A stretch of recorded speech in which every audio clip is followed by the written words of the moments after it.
ओम शांति। आज साकार बाप दादा के महावाक्य हैं 20 मई 2020। सतयुग में जाने के लिए बाबा हम सबको एक विशेष गुण सिखा रहे हैं और वो है मधुरता। क्योंकि मधुरता में जो संवाद है वो ऑटोमेटिकली दूसरे के दिल तक पहुंचता है।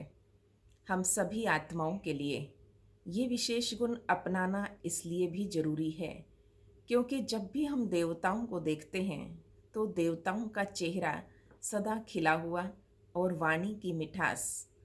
तो जब भी हम चाहे गीता का ज्ञान सुन रहे हैं, चाहे कोई भी श्लोक आदि, तो उसका वो मधुर संवाद हमें आकर्षित करता है। तो हमारी वाणी में संयम होना और व्यवहार में संतुलन होना अति आवश्यक है।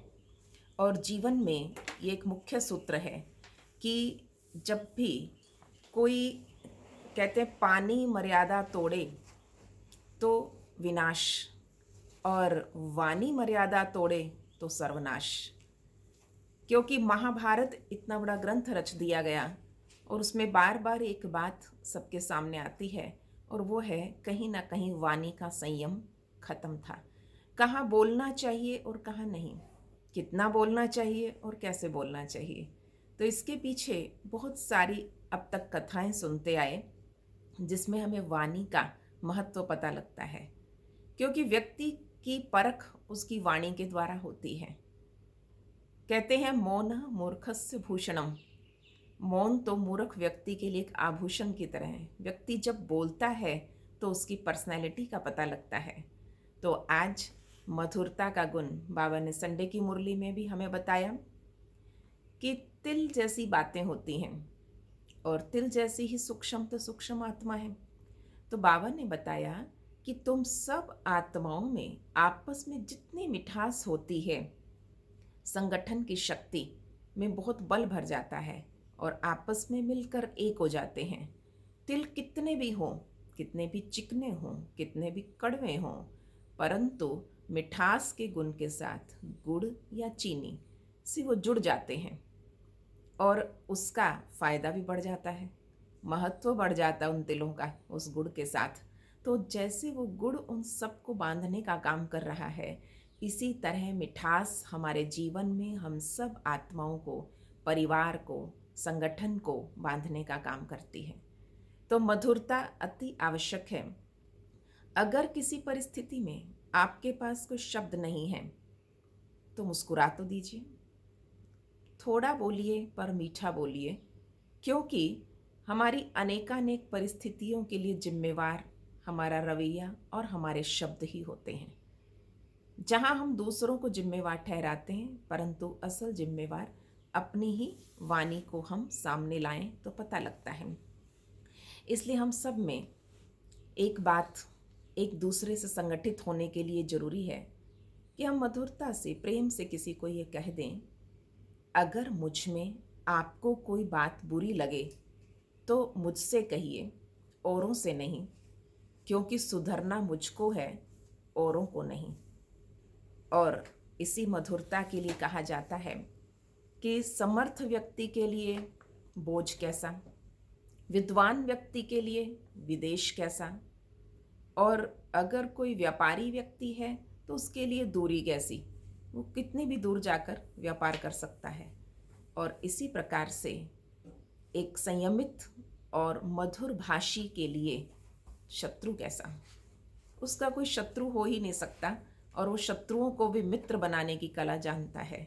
तो मधुरता में वो शक्ति है। तो आज के मीठे महावाक्य बाबा इस रूहानी स्टडी के द्वारा हम सभी को बहुत सुंदर दुनिया में ले जाना चाहते हैं। तो हमें सारा दिन अपनी गॉडली स्टूडेंट लाइफ याद रहे, क्योंकि गॉडली स्टूडेंट लाइफ में ही आज बैठकर दिन में भी इसका चिंतन करें कि गॉडली स्टूडेंट लाइफ क्या है। क्योंकि बैठकर इस पर हम अगर लिखेंगे तो इसके भी फ़ायदे, इस स्टडी के फ़ायदे, और इसके साथ साथ सारा दिन में जैसे शाम को 5:30 बजे बैठें, स्वदर्शन चक्र घुमाएं तो उस पर मिठास का, वाणी में मधुरता, तो उसको सारे के सारे चक्र में देखना कि जब हम परमधाम में हैं तब अति मीठी आत्मा है, मीठे बाबा के साथ बैठे हैं। जब हम सतयुग में आए तब भी हमारे अंदर कितनी मिठास और सारे के सारे संसार में प्रेम था। द्वापर युग में आए और वहाँ पर हमारे मीठे आशीर्वाद, मीठे वरदान सभी भक्तों को निहाल करते थे। ब्राह्मण स्वरूप अपनाया, बाबा ने रूहानी स्टडी हमें कराई, तो इस ब्राह्मण स्वरूप में भी मिठास हमारा विशेष गुण रहा। और फरिश्ता बनकर मीठी दृष्टि से तो ये मधुरता का गुण हम सारे विश्व में फैला सकते हैं। तो आज के महावाक्य, मीठे बच्चे धंधा आदि करते भी सदा अपनी गॉडली स्टूडेंट लाइफ और स्टडी याद रखो। स्वयं भगवान हमको पढ़ाते हैं, इस नशे में रहो। प्रश्न है, जिन बच्चों को ज्ञान अमृत हजम करना आता है उनकी निशानी क्या होगी? उत्तर है, उन्हें सदा रूहानी नशा चढ़ा रहेगा और उस नशे के आधार पर सबका कल्याण करते रहेंगे।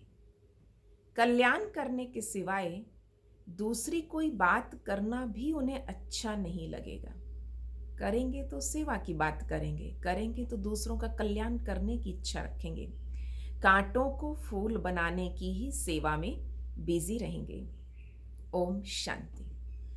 अब तुम बच्चे यहाँ बैठे हो और ये भी जानते हो कि अभी हम पार्टधारी हैं। 84 जन्मों का चक्र पूरा किया, ये तुम बच्चों की स्मृति में आना चाहिए।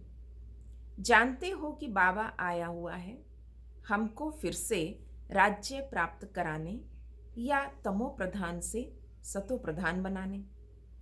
ये बातें सिवाय बाप के और कोई समझा भी नहीं सकता। तुम जब यहाँ बैठते हो तो तुम जैसे स्कूल में बैठे हो, बाहर हो तो स्कूल में नहीं हो, पर जानते हो ये ऊंचे ते ऊंच रूहानी स्कूल है। रूहानी बाप बैठ पढ़ाते हैं। पढ़ाई तो बच्चों को याद आनी ही चाहिए ना। और ये भी बच्चा ठहरा। बाबा ब्रह्मा बाबा को भी उसी स्टूडेंट के रूप में लेते हैं, चाहे उनके तन में बैठ के पढ़ा रहे हैं। इनको अथवा सभी को सिखाने वाला वो बाप है। सब मनुष्य मात्र की आत्माओं का बाप वो है। वो आकर शरीर का लोन लेकर तुमको समझा रहे हैं, रोज समझाते हैं। यहाँ जब बैठते हो तो बुद्धि में ये स्मृति आनी चाहिए कि हमने 84 जन्म लिए, हम विश्व के मालिक थे, देवी देवता थे, फिर पुनर्जन्म लेते लेते आकर पट पर पड़े हैं। भारत कितना सॉल्वेंट था, सारी स्मृति आई। भारत की तो कहानी है और साथ साथ अपनी भी। अपने को फिर भूल ना जाओ। हम स्वर्ग में राज्य करते थे, फिर हमें 84 जन्म लेने पड़े। ये सारा दिन स्मृति में लाना पड़े। धंधा आदि करते स्टडी तो याद आनी चाहिए ना। कैसे हम विश्व के मालिक थे, फिर नीचे उतरते आए। बहुत सहज है ये सारी स्टडी को समझना, चक्र को, परंतु ये याद भी कोई को रहती नहीं। आत्मा पवित्र ना होने के कारण याद खिसक जाती है। ये जितनी आत्मा की प्योरिटी, मन बुद्धि की प्योरिटी बढ़ती है, उतनी स्मृति शक्तिशाली होती है। हमको भगवान पढ़ाते हैं, ये याद भी खिसक जाती है। हम बाबा के स्टूडेंट हैं। बाबा कहते रहते हैं याद की यात्रा पर रहो। बाप हमें पढ़ाकर ये बना रहे हैं, सारा दिन ये स्मृति आती रहे। बाप ही स्मृति दिलाते हैं, यही भारत था ना। हम सो देवी देवता थे, सो अब असुर बने। पहले तुम्हारी भी बुद्धि आसुरी थी, अब बाप ने ईश्वरीय बुद्धि दी, परंतु फिर भी कोई कोई की बुद्धि में बैठता नहीं है, भूल जाते हैं। बाबा कितना नशा चढ़ाते हैं। आज सारा दिन याद रखना, गॉडली स्टूडेंट लाइफ। मुरली में सारे के सारे पॉइंट्स को GS life, godly student life. तो बाबा के सारे महावाक्य याद रखेंगे इसमें कि ये क्या है हमारा। बाबा ने दिया हमें क्या, ईश्वरीय बुद्धि। तो बाबा कितना नशा चढ़ाते। तुम फिर से देवता बनते हो, वो नशा रहना चाहिए ना, कि हम अपना राज्य ले रहे हैं। तो हम अपना राज्य करेंगे। कोई को तो बिल्कुल नशा चढ़ता ही नहीं। ज्ञान अमृत हजम ही नहीं होता। सुन तो बहुत लेते हैं, सारा दिन क्लासेस सुनेंगे, सारा दिन मुरली को कई बार सुनेंगे, परंतु हजम करना माना नशा चढ़ना। कि धीरे धीरे जैसे खाना जब हजम होता है तो शरीर की ताकत बढ़ती है, एफिशिएंसी बढ़ती है, तो उससे पता लगता है कि इनको खाना हजम हुआ। और कई लोगों के लिए कहा जाता है इनको तो ना खाया पिया लगता ही नहीं है, हजम ही नहीं होता इनको तो, क्योंकि वो ताकत दिखती नहीं है। कि खाते तो बहुत हैं पर लग क्यों नहीं रहा। ऐसे ही ज्ञान सुनते तो बहुत हैं, परंतु जीवन में वो उतरना चाहिए, दिखाई देना चाहिए प्रैक्टिकल में। उन्हें नशा चढ़ा हुआ होगा, उन्हें किसी का कल्याण करने के सिवाय दूसरी कोई बात करना अच्छा ही नहीं लगेगा। फूल बनाने की सर्विस में लगे रहेंगे। हम पहले फूल थे, फिर माया ने कांटा बना दिया, अब फिर फूल बनते हैं। ऐसी ऐसी बातें अपने से करनी चाहिए। इस नशे में रह तुम किसी को भी समझाएंगे तो झट कोई को तीर लगेगा। भारत गार्डन ऑफ अल्लाह था। जी पे गॉडली स्टूडेंट लाइफ भी याद रखना, और जी पे गार्डन ऑफ अल्लाह, उस स्वर्ग को याद रखना। और एस पर याद रखेंगे अपनी स्मृतियाँ।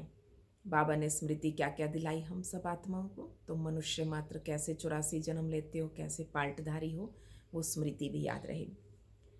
अभी हम क्या बन गए, कितना गिर गए, हमारे गिरने और चढ़ने का ये नाटक है। ये कहानी बाप बैठ सुनाते, वो है झूठी, ये है सच्ची। वो सत्यनारायण की कथा सुनाते हैं। एस पर कई पॉइंट आएंगे। सत्यनारायण की कथा बाबा सुना रहे हैं। समझते थोड़ी हैं कि हम कैसे चढ़े और फिर कैसे गिरे। ये बाप ने सच्ची सत्यनारायण की कथा सुनाई। राजाई कैसे गंवाई, ये सारी अपने ऊपर है। आत्मा को अभी मालूम पड़ा हम कैसे बाप से राजाई ले रहे हैं। बाप यहाँ पूछते हैं तो कहते हैं हाँ नशा है, और बाहर जाने से कुछ भी नशा नहीं रहता। बच्चे खुद समझते हैं, भल हाथ तो उठाते हैं, पर चलन ऐसी है जो नशा रह न सके। फीलिंग तो आती है ना। बाप बच्चों को स्मृति दिलाते हैं, बच्चे तुमको मैंने राजाई दी थी, फिर तुमने गंवा दी। तुम नीचे उतरते आए हो, क्योंकि ये नाटक है चढ़ने और उतरने का। आज राजा हैं, कल उसको उतार देते हैं। अखबार में ऐसी ऐसी बहुत बातें आती, जिसका रिस्पॉन्ड दिया जाए तो कुछ समझें। ये नाटक है, ये याद रहे तो सदैव खुशी रहे। बुद्धि में है ना कि आज से 5000 वर्ष पहले शिव बाबा आया था, आकर राजयोग सिखाया था, लड़ाई लगी थी। अब ये सब राइट बातें बाप ही सुनाते। ये पुरुषोत्तम युग है। कलयुग को पुरुषोत्तम युग नहीं कहेंगे, सतयुग को भी नहीं कहेंगे। आसुरी संप्रदाय दैवी संप्रदाय कहते हैं ना, उसके बीच में है ये संगम युग। जबकि पुरानी दुनिया से नई दुनिया बनती है, नई से पुरानी होने में सारा चक्र लग जाता है। अभी है संगम युग। तो सतयुग में देवी देवताओं का राज्य था, अब वो नहीं है। बाकी अनेक धर्म आ गए, ये तुम्हारी बुद्धि में रहता है। तो अभी हमने अपनी राजाई कैसे गंवाई, कितने जन्म लिए, तो ये बाबा ने इस स्कूल में बैठकर समझाया। अब बाबा कहते विश्व के मालिक बनो, पावन जरूर बनना है। जितना जास्ती याद करेंगे उतना पवित्र होते जाएंगे। क्योंकि मनुष्य तो कहते हैं, तुम मनुष्य ही तो कहते हो कि हम देवता थे, तो बाप तो ऐसा नहीं कहेंगे कि हम क्या थे। ये भारत की महिमा है। भारत में कौन आते, क्या ज्ञान देते, ये कोई नहीं जानता। आत्मा सतो प्रधान थी तो 24 कैरेट थी। तो बाबा याद करा रहे हैं कि ये तो पता होना चाहिए ना कि लिबरेटर कब आते हैं। भारत प्राचीन गाया जाता है, तो जरूर भारत में ही री इनकारनेशन होता होगा। भगवान का अवतरण भी इसी दुनिया में है। जयंती भी भारत में तो मनाते हैं। जरूर फादर यहाँ आता होगा। तो कहते हैं ना, भागीरथ तो मनुष्य शरीर में ही आया होगा। ये कोई घोड़े गाड़ी पे बैठ के ज्ञान दिया ऐसा नहीं है। कितना फर्क है। श्री कृष्ण और रथ दिखा दिया और मेरा किसी को पता ही नहीं। ज्ञानदाता कौन है, ज्ञान किसने दिया? बाबा कहते मेरा किसी को पता ही नहीं। अभी तुम बच्चे ये समझते हो कि बाबा इस रथ पे आते, इसको ही भाग्यशाली रथ कहा जाता। ब्रह्मा सो विष्णु, विष्णु सो ब्रह्मा। चित्र कितना क्लियर है। त्रिमूर्ति के ऊपर शिव। ये शिव का परिचय किसने दिया? बाबा ने ही बनवाया था ना। अभी तुम समझते हो बाबा इस ब्रह्मा के रथ पर आए तो ये बच्चों को समझाया 84 के बाद विष्णु सो ब्रह्मा बनते।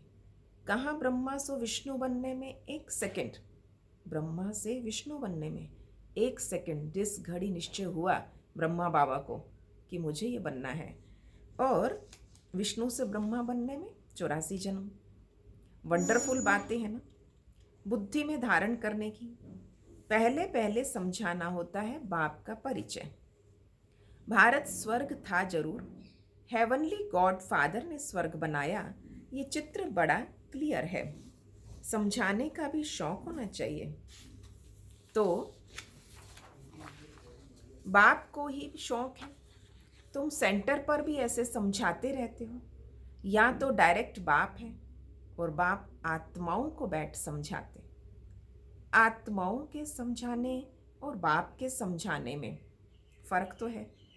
आत्मा को क्या समझा रही थी? यहाँ सम्मुख आते हैं सुनने के लिए, तो बाप ही घड़ी घड़ी बच्चे बच्चे कहते हैं। जब मधुबन में जाते वहाँ मुरली सुनने का क्या आनंद है। भाई भाई का इतना असर नहीं रहता जितना बाप का रहता है। सेंटर पर फिर भी बहनों द्वारा सुनेंगे, भाई बहनों द्वारा सुनेंगे, परंतु जब मधुबन में जाते तो सम्मुख बाबा से सुनते। आत्माएं और परमात्मा मिलते, उसको मेला कहते। बाप सम्मुख बैठ समझाते, बहुत नशा चढ़ता। समझते भी हैं बेहद का बाप कह रहे हैं और हम उनका नहीं मानेंगे। बाबा कहते हमने तुम्हें स्वर्ग में भेजा था, फिर तुम 84 जन्म लेते लेते पतित बने, फिर तुम पावन नहीं बनेंगे। आत्माओं को कहते हैं, कोई समझते हैं बाबा सच कहते हैं, और कोई तो झट कहते बाबा हम पवित्र क्यों नहीं बनेंगे। तो बाबा कहते मुझे याद करो तो तुम्हारे पाप कट जाए, तुम सच्चा सोना बन जाओ, पवित्र बन जाओ। मैं सभी का पतित पावन बाप हूँ। तो बाप की कितनी समझानी है बच्चों को। समझो कोई नए आ जाते, उनमें भी जो यहाँ का फूल होगा उसको टच होगा। ये कहते तो ठीक है, जो यहाँ का नहीं होगा तो समझेगा ही नहीं। तो तुम भी समझाओ, हम आत्माओं को बाप कहते हैं, तुम पावन बनो। तो इस पे याद रखेंगे। बाबा ने आज स्मृतियाँ दिलाई कि मैंने तुम्हें राजाई दी, तुमने गंवा दी। सत्यनारायण की कथा, फिर सेवा, सर्विस की बात, कांटों को फूल बनाना है। और एस पे याद रखना, तुम स्कूल में बैठे हो। एल पे याद रखेंगे गॉडली स्टूडेंट लाइफ। एल पे याद रखेंगे बाबा लोन लेके तुम्हें समझा रहे हैं, है ना। ब्रह्मा के रथ पे आया हूँ, भागीरथ ये है ना, ये घोड़े गाड़ी का रथ नहीं। ये सारे पॉइंट इसमें याद आ जाएंगे। लोन लेके तुम्हें समझा रहा हूँ। आई पे इंटॉक्सिकेशन, नशा होना चाहिए। ज्ञान हजम हो रहा है तो नशे के रूप में बाहर आएगा। नशे से वो जीवन को व्यतीत करेंगे, उस नशे में रहकर किसी की सेवा करेगा। तो ईश्वरीय बुद्धि मिली, इस आयरन एज को छोड़ना है हमें, तो ये सारे आई पे याद रखेंगे। एफ फॉर फ्लावर, बाबा में फूलों की दुनिया में ले जा रहा है और बाबा कांटों से फूल बना रहा है। और फूल बनाने की सेवा में लगे रहो, क्योंकि माया तो कांटा बनाएगी। तुम फूल बनो और फूल बनाओ। ई पे एजुकेट किया बाबा ने, और ई पे बाबा आज समझा रहे हैं इविल बातें सुननी नहीं, करनी नहीं। तो ये सारी मुरली को सारांश में याद रखना। तो बाबा ने कहा बच्चे, ये रावण राज्य अब खत्म। कल्प कल्प में आता हूँ, बच्चों को कहता हूँ यह अंतिम जन्म है, पवित्र बनो। तो अपने को आत्मा समझ मुझ बाप को याद करो तो पावन बन जाएंगे, खाद निकल जाएगी। तो देह के सब संबंध छोड़ो, माम एकम याद करो। तो जरूर यहाँ आते हैं और ब्रह्मा में प्रवेश करते हैं। प्रजापिता प्रैक्टिकल में है ना, इनके द्वारा हमें बाप ऐसा कहते, हम बेहद के बाप को ही मानते और उसकी मानेंगे तो बाबा क्या कहते हैं, बच्चे पावन बनो, पतितपना छोड़ो, पुरानी देह के अभिमान को छोड़ो, मुझे याद करो, तो अंतमति सुगति हो जाएगी, तुम लक्ष्मी नारायण बन जाएंगे। तो बाप से बेमुख करने वाला मुख्य अवगुण आज बाबा ने बताया, पर चिंतन, इविल बातें सुनना सुनाना। बाप का डायरेक्शन है तुम्हें इविल बातें सुननी ही नहीं, पर चिंतन करना भी नहीं, सुनना भी नहीं। इसकी बात उसको, उसकी बात इसको सुनाना धूतीपना है। तो तुम बच्चों को ऐसा नहीं होना। इस समय दुनिया में सब विपरीत बुद्धि है ना, सिवाय राम के दूसरी कोई बात सुनाना धूतीपना ही तो कहा जाता। अब बाप कहते हैं ये धूतीपना छोड़ो, तुम सभी आत्माओं को बताओ, हे सीताएं तुम एक राम से योग लगाओ। आत्माएं सीताएं, तुम हो मैसेंजर, ये मैसेज दो कि बाप ने कहा है मुझे याद करो बस। इस बात के सिवाय बाकी सब धूतीपना है। बाप सब बात बच्चों को कहते, धूतीपना छोड़ दो, सब सीताओं का एक राम से योग जुड़वाओ। तुम्हारा धंधा यही है, बस ये पैगाम देते रहो, बाप आया हुआ है। कहते हैं तुम्हें गोल्डन एज में जाना है, अब आयरन एज को छोड़ना है, तुमको वनवास मिला हुआ है। अब जंगल में बैठे हो तुम, इसलिए बाबा ने कहा बच्चे इस जंगल, वन जंगल को कहते हैं। जैसे कन्या की शादी होती तो वनवा में, पहले वन में बैठती फिर महल में जाती। तुम भी जंगल में बैठे हो, अब ससुर घर जाना है, पुरानी देह को छोड़ना है। एक बाप को याद करो जिसकी विनाश काले प्रीत बुद्धि है, वो तो महल में जाएंगे। विपरीत बुद्धि का है वनवास, जंगल में वास, वो इसी कलयुग के में ही स्मृतियों में रहते। विनाश काले प्रीत बुद्धि है तो महल। तो बाबा बच्चों को भिन्न भिन्न रीति से समझाते, जिस बाप से इतनी बेहद की बादशाही मिलती उनको भूल गए हो, फिर वनवास में चले गए। बाबा एक तो वनवास, और बाबा क्या चाहता है, गार्डन वास। बाप का नाम क्या है, बागवान। परंतु जब कोई की बुद्धि में तो आए बाबा बागवान क्या चाहता है, क्या कर रहा है और कहाँ ले जाएगा। तो भारत में तो हमारा राज्य था, अभी नहीं है, अभी तो वनवास है, फिर गार्डन में चलते। तुम यहाँ बैठते हो तो बुद्धि में है हम बेहद के बाप से राज्य ले रहे हैं। तो फिर बाप उलाहना देते, तुम मुझ बाप को कहाँ तक भूलते रहोगे, फिर गोल्डन एज में कैसे जाओगे। पूछो अपने आप से, हम कितना समय बाप को याद करते। हम जैसे कि याद की अग्नि में पड़े हैं जिससे विकर्म विनाश होते। एक बाप से प्रीत बुद्धि होना है, सबसे फर्स्ट क्लास माशूक है। कितना तुमको भी फर्स्ट क्लास बनाते, कहाँ थर्ड क्लास में बकरियों की तरह बाबा कहते ट्रैवल करना, और कहाँ एयर कंडीशन में एसी में ट्रैवल करना, फ़र्क तो है। ये सब विचार सागर मंथन करना है, मज़ा आएगा तुम्हें। किसी शब्द को पकड़ो और विचार सागर मंथन शुरू करो। ये बाबा ही कहते हैं, मैं बाबा को याद करने के लिए बहुत माथा मारता हूँ। ब्रह्मा बाबा कितनी मेहनत करते, सारा दिन ख्यालात चलती, तुम बच्चों को भी यही मेहनत करनी है। अच्छा, मीठे मीठे सिकिलधे बच्चों प्रति माता पिता बाप दादा का याद प्यार और गुड मॉर्निंग। रूहानी बाप की रूहानी बच्चों को नमस्ते। हम रूहानी बच्चों की रूहानी बाप दादा को नमस्ते जी, नमस्ते जी। गुड मॉर्निंग बाबा, शुक्रिया बाबा। धारणा की बात है, पहला, किसी को भी एक राम की बातों के सिवाय दूसरी कोई बातें नहीं सुनानी। एक की बात दूसरे से करना परचिंतन और धूतीपना, इसे छोड़ दो। दूसरा, ऐसे धूर्त नहीं बनना। दूसरा, एक बाबा के साथ प्रीत रखनी है, पुरानी देह का अभिमान छोड़ एक बाप की याद से स्वयं को पावन बनाना है।